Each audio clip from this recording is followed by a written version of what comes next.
Bonjour à tous et bienvenue sur le podcast Cardano français. J'espère que vous allez bien et que votre fin de semaine commence en beauté. Alors, j'espère que vous êtes comme moi. J'ai mon t-shirt d'ambassadeur de Cardano. Et j'espère que vous avez apprécié le Cardano Africa Special.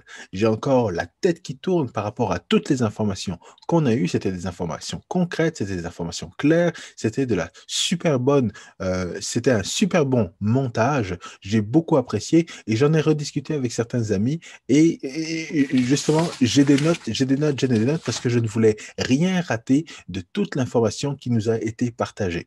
Alors aujourd'hui, ce sera une vidéo quand même assez très court. J'ai rien analysé. Je fais juste vous parler, vous partager de mes premières impressions. J'ai besoin encore une fois de relire mes notes et de faire des bonnes analyses que je vais vous partager dans les prochains jours avec les différents partenaires qui nous ont été présentés, avec les différents sujets, pourquoi c'est intéressant, pourquoi on avait besoin de cette information-là, pourquoi ça change la game à Cryptoland. Mais tout ça va venir un petit peu plus tard. Aujourd'hui, je vous partage mes impressions sur le Cardano Africa Special qu'on a vécu. Mais avant ça, j'aimerais quand même vous partager les différentes analyses au niveau du graphique de Bitcoin parce on vit encore à Cryptoland et on vit encore sous l'influence de Bitcoin. Donc, il faut qu'on s'assure que la tendance va dans la même direction que ce qu'on est en train d'espérer par rapport au Africa Special. Il n'y a pas eu de montée, il n'y a pas eu de changement il n'y a pas eu de changement au niveau du prix. Il n'y a même pas eu un gros intérêt au niveau des éditoriales de la blockchain au niveau dans l'écosystème, que ce soit les Cointelegraph, les Coindesk ou même le Journal du Coin. Le Africa Special n'a pas été couvert de la manière dont on couvre les informations au niveau des NFT ou du DeFi ou des Decentralized Exchange. Donc, parce que Cardano a fait une belle intégration et des projets concrets pour monsieur et madame tout le monde dans un continent qui est en voie de développement, parce qu'on avait vraiment des projets qui étaient terre à terre, qui étaient clairs, il n'y a pas eu de gros impacts parce qu'il n'y a pas de hype par rapport à ça. Donc, c'est un petit peu triste, mais ce que vous devez vous rendre compte, c'est que la blockchain est là pour rester, Bitcoin est là pour rester et Cardano est là pour rester. Vous en avez eu la preuve dans le dernier Cardano Africa Special. Et si vous n'avez pas préparé vos bagues, si vous n'êtes pas en train de accumuler les EDA dans votre portefeuille, ce n'est pas un conseil financier, mais je vous conseille de réviser vos priorités. Alors, sans plus tarder, je commence par l'analyse de Bitcoin et restez avec moi jusqu'à la fin du vidéo pour qu'on évalue l'impact du Cardano Africa Special sur le long terme au niveau du prix de Cardano. Alors, comme on peut le voir, le prix de Bitcoin avait pris une bonne correction, mais encore une fois, c'est un pattern qu'on a vu dans le passé, qu'on a déjà vu dans le passé. Donc, on a une double correction qui s'est suivie par une remontée, et là, on avait une résistance, mais on est passé à travers la résistance, et là, on est confortablement au niveau de 58 000 $, et on est revenu dans cette zone montante, dans ce bull run qui était en pause dans les derniers jours, en tout cas. Et on voit que c'est quelque chose qui est déjà arrivé dans les dernières semaines au final. Ici, on avait eu une double, même une triple correction qui s'est soldée par une montée, mais on a un pattern ici qui est pas mal le même. Et donc là, on avait même une triple correction. Donc une première descente, deuxième descente, troisième descente, et finalement, ça s'est solvé par un all-time high. Et là, vous voyez qu'on est en train de reproduire exactement le même pattern. Donc, ce que vous devez réaliser, c'est qu'on s'en va encore une fois vers de plus hauts sommets. Et si la tendance se maintient, on devrait aller chercher un prix pour Bitcoin de 72 000 dans les prochaines semaines. Le mois de mai devrait être un mois beaucoup plus lucratif que ce qu'a été le mois d'avril. Mais je ne tire pas cette information de n'importe où. Alors, lorsque on regarde dans les livres, on voit qu'il y a on voit que le pattern s'est déjà répété dans d'autres marchés. Dans le marché que l'on voit actuellement, le style, c'est un exemple, et on voit que c'est quelque chose, c'est un pattern qui s'est déjà reproduit. Et donc, ce qu'on voit, c'est exactement ce qui s'est passé au niveau du Bitcoin ici. Donc, on avait une correction, une deuxième correction, on est remonté, on a testé la résistance qui est devenue un support, et puis on remonte vers le haut. C'est ce qu'on peut voir ici. C'est qu'on avait une première descente, une deuxième descente, on revient, on teste un petit peu et on repart. Et encore une fois, lorsqu'on analyse le prix ou le graphe de Cardano, on voit qu'on reproduit encore exactement la même chose. Je n'ai pas tracé la ligne en tant que telle, mais on voit qu'on a une correction, deuxième correction, on remonte, on reteste une résistance qui est maintenant un support et on repart vers de plus hauts sommets. Donc, encore une fois, la tendance est bonne.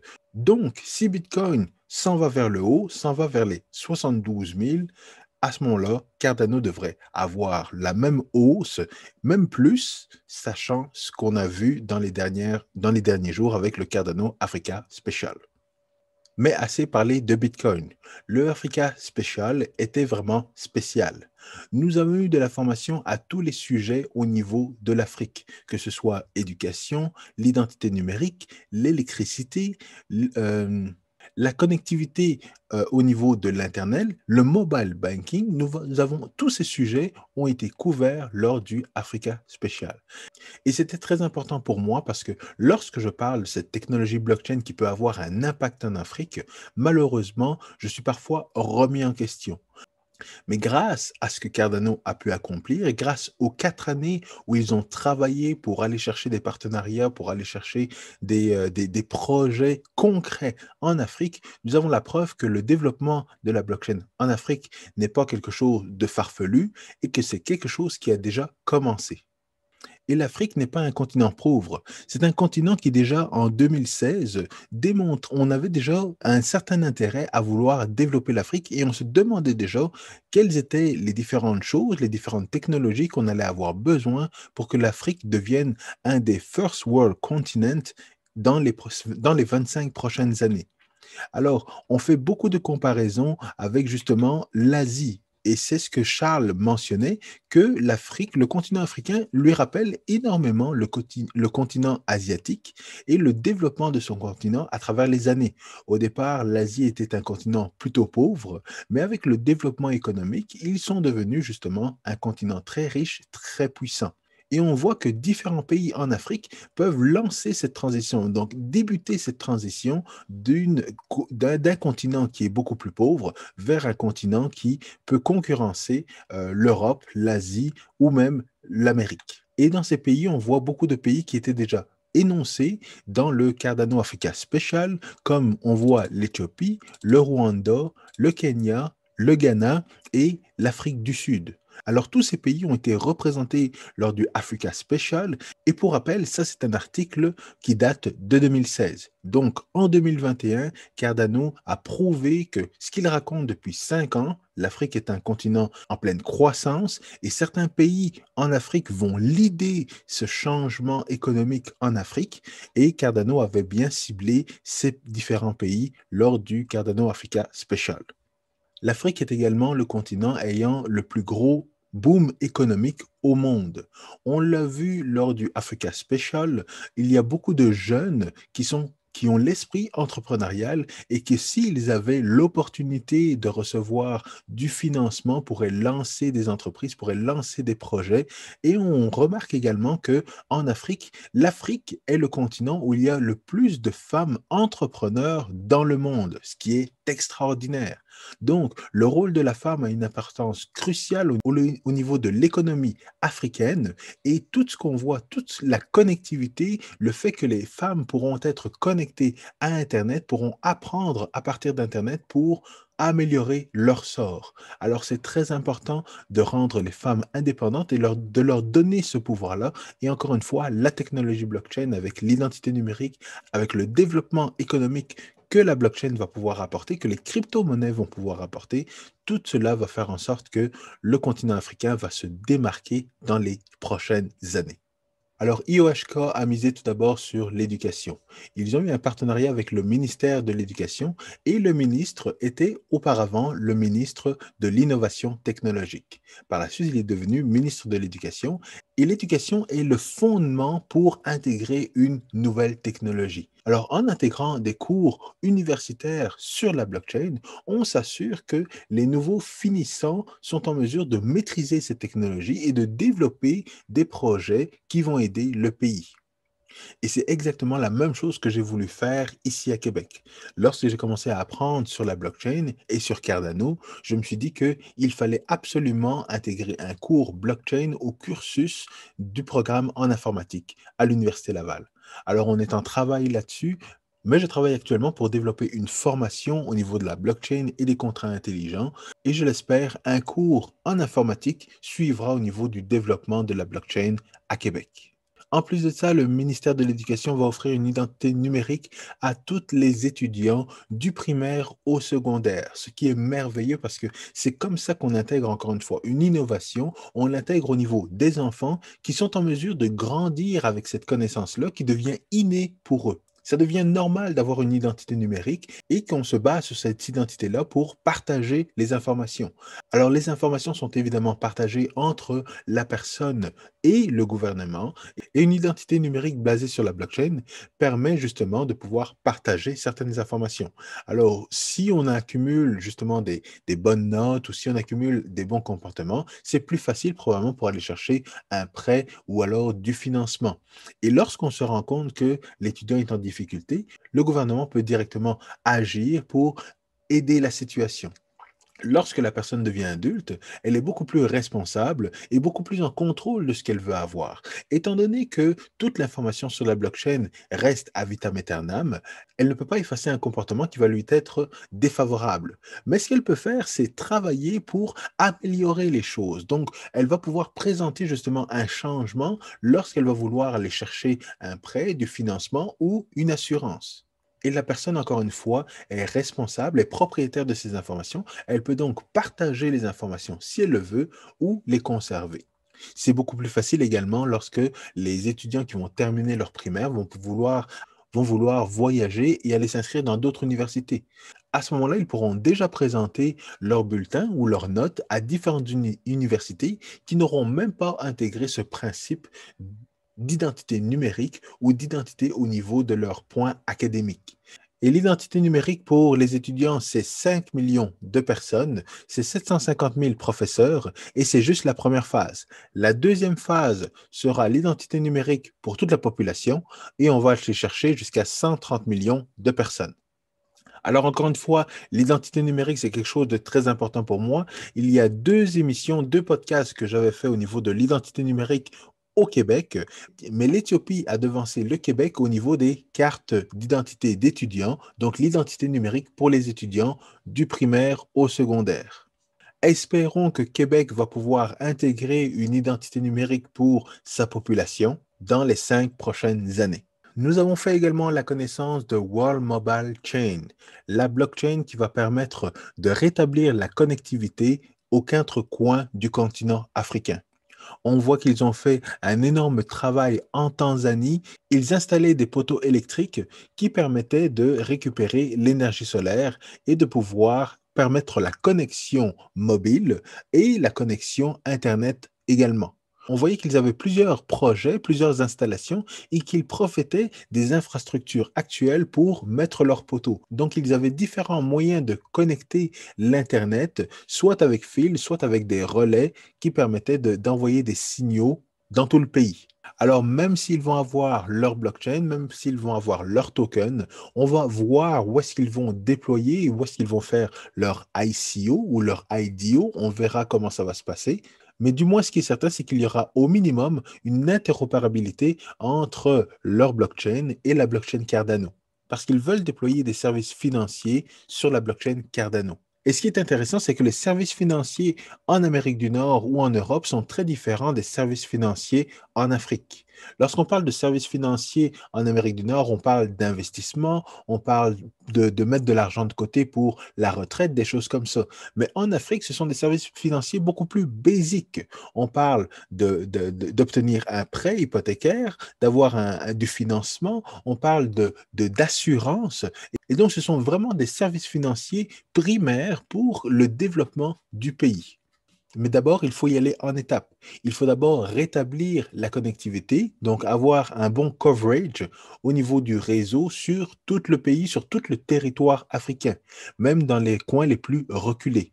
C'est pour ça que en posant des antennes, en posant des poteaux, on est capable d'avoir une bonne connectivité et c'est ainsi que les gens vont pouvoir avoir accès à Internet, ce qui est encore une fois un besoin basique pour pouvoir apprendre, pour pouvoir accéder à YouTube, pour pouvoir échanger et pour pouvoir profiter de ces différentes opportunités qui vont s'ouvrir à cette population.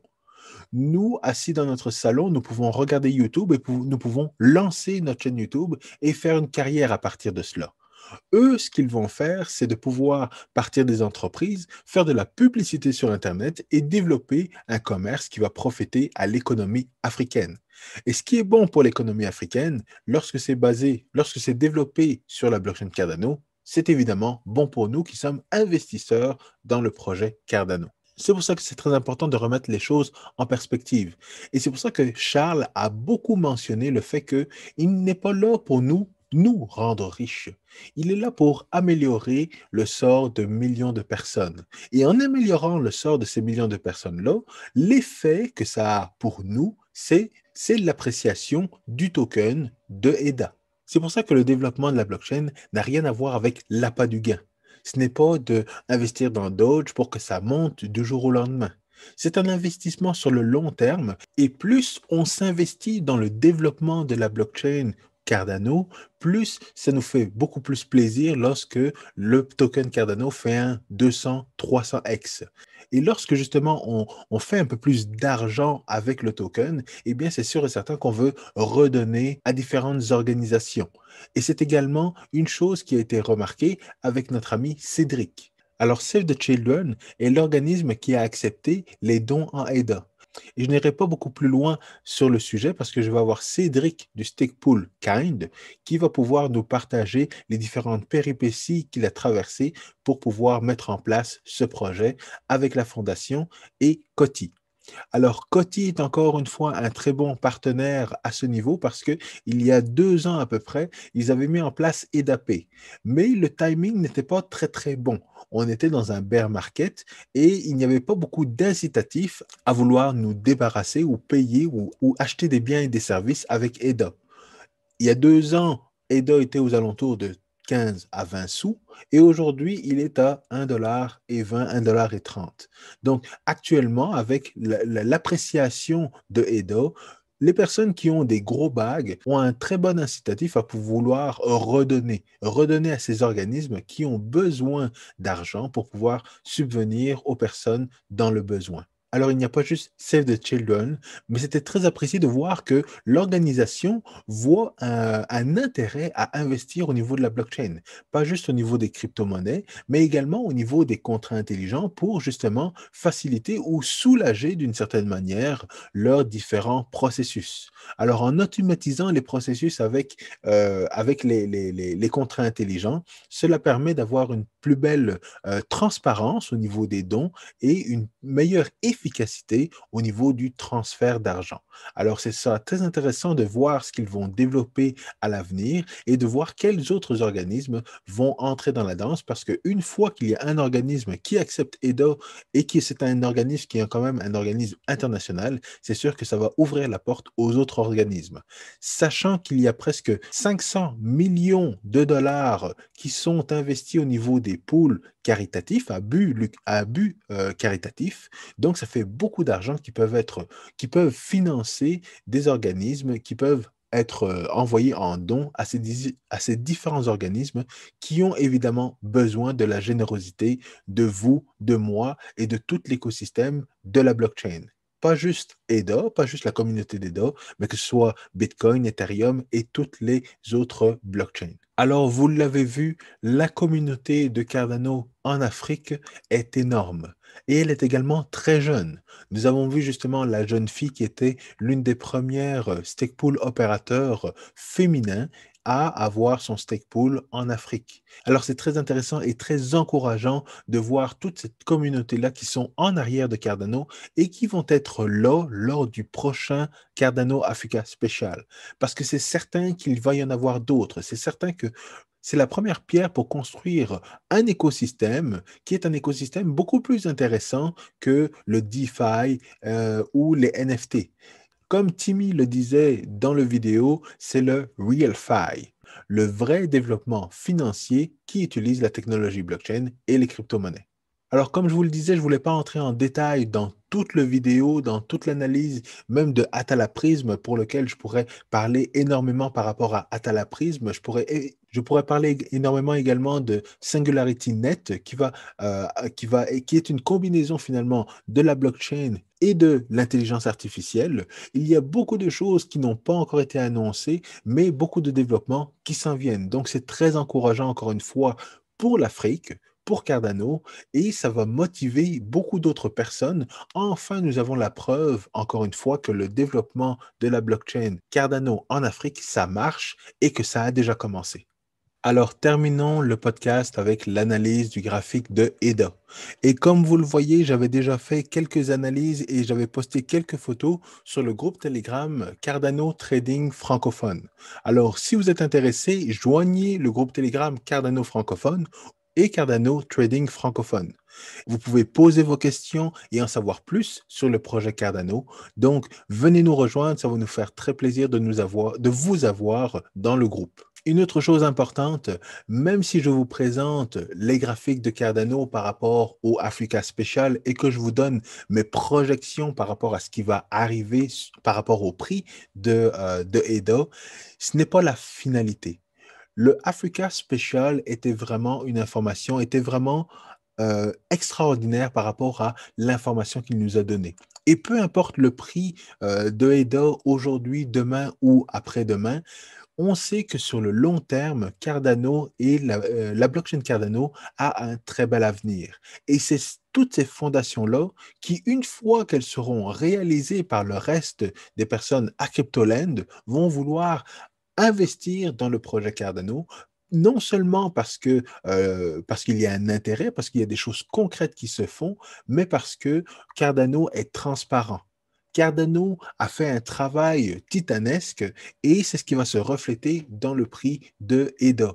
Donc, je ne fais pas ces analyses techniques pour vous encourager à investir. Je fais ces analyses techniques-là pour vous montrer la trajectoire que la crypto-monnaie va prendre. C'est important de voir à long terme et de se protéger également sur le court terme. Si on arrive au niveau d'un crash market et qu'on est capable de le prévoir, au moins vous allez pouvoir protéger votre investissement.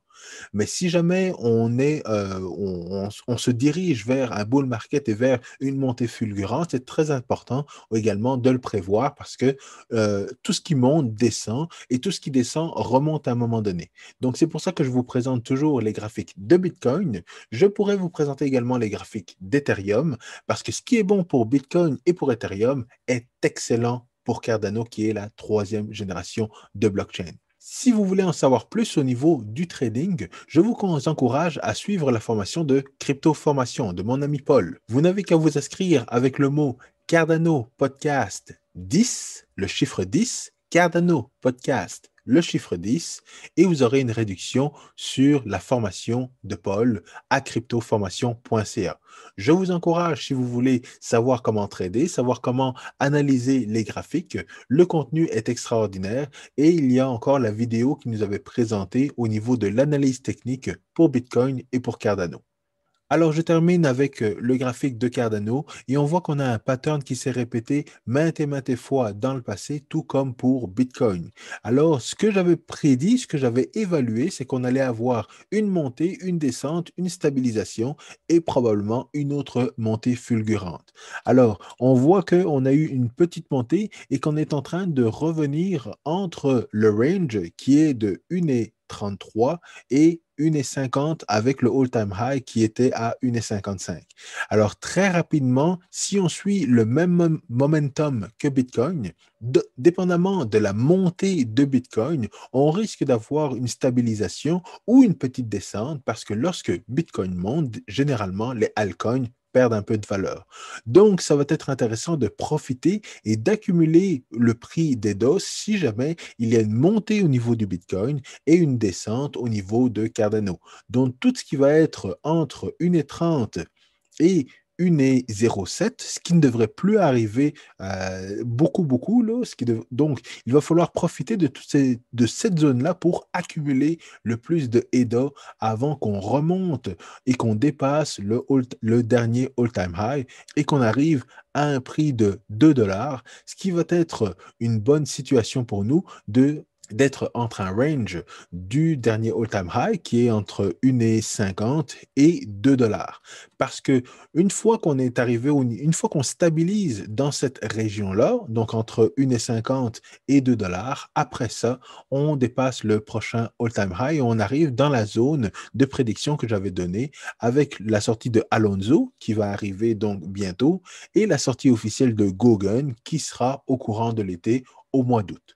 Donc, il y a encore pas mal de nouvelles qu'on va avoir au niveau du développement de Cardano avec les pionniers qui continuent à travailler, qui continuent à tester le développement de contrats intelligents sur la blockchain Cardano, sur les différents environnements de test. Et on a déjà plusieurs nouvelles de plusieurs NFT et plusieurs projets qui vont sortir directement à la sortie de Gogan ou très rapidement à la sortie de Gogan. Donc, d'ici l'été, on devra avoir une autre montée et au courant de l'automne, jusqu'à la fin de l'année, on devra avoir des projets qui vont se remplir très rapidement parce que la communauté de Cardano, nous sommes la 6e crypto-monnaie sur CoinMarketCap. La communauté de Cardano est énorme et tout le monde n'attend que d'investir dans les projets qui vont sortir sur la blockchain Cardano.